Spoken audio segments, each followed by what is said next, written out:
and this one pot, and it's boiling, and she's got this other pot inside. Yes, inside it, and she's making the divinity. Okay, with the divinity, it had to be a certain consistency, Mom said. She would always say that to me. Okay, Kathy, this has to be a certain consistency. You got it a certain way. And she'd pull it up like that. She'd pull it up with her spoon and tap it with her spoon. And then her spoon, and if it's something went down, when it got to be a certain thing, it was just a certain way that she knew it. And it would just pop and curl, up from this boiling. And then, boy, immediately down, out, and onto the wax paper it went. And she'd form it on the wax paper hot. What are you talking about? Divinity. The divinity. Oh, my. Okay? Wow. Yeah. She would make some with form nuts it with like and a wood without nuts. Form it with like a spoon or something? It was hot. Because right, how would she form and it? She would have to pour it, and on the wax paper with her those big counters, and that big counter she'd form the wax paper, and then she'd just with these they were long, like how you would have a frosting spreader, kind of.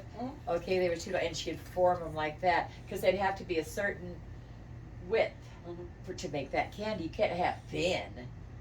So she could have it, and it would just form. It was that one consistency, and you could taste that consistency when it cooled. It was ready to eat, and then she would cut it, and then you would take a bite, and that consistency with that. It just was. That divinity was the best divinity I've ever tasted. I just don't remember much about it. Oh, I remember seeing that same spread you talking about. At that church you guys would have at noon, had this big old huge everything. The sunlight would just shine through and just be as beautiful as ever. And I remember Mom took that Pentecostal United Pentecostal Church recipe that only the Pentecostal Church had for peanut brittle. She had it in her head. She made it so many times, and then she wrote it down, and now I have it. There we go. But I'll tell you what, that was hard to make.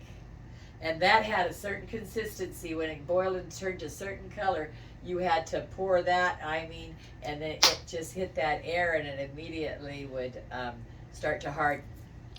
It was such a cool thing. I've made candy with them guys so many times in my life, but they wouldn't let me. That's where Mom got that bad scar. Was dangerous. It splatted out and got it, and when she tried to pick it off, she pulled off her skin. Oh my! It was awful. When all she had to do was put it in water, and it would have probably fell off. I think. I don't know. Anyway, yeah. I wish I would remember more, but I always remember. Mom would just say to me, she kept saying it. We'd say it over and over. Yeah, this is just got to get this. You always have to sift your flour before you make any kind of dessert.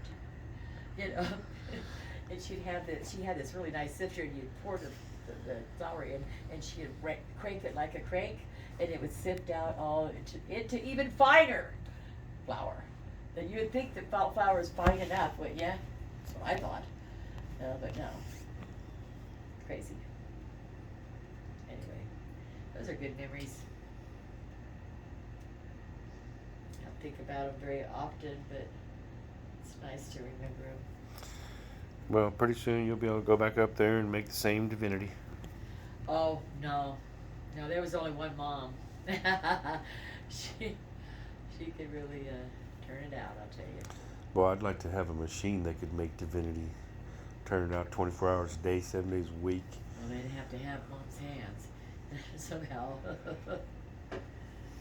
That's a good idea.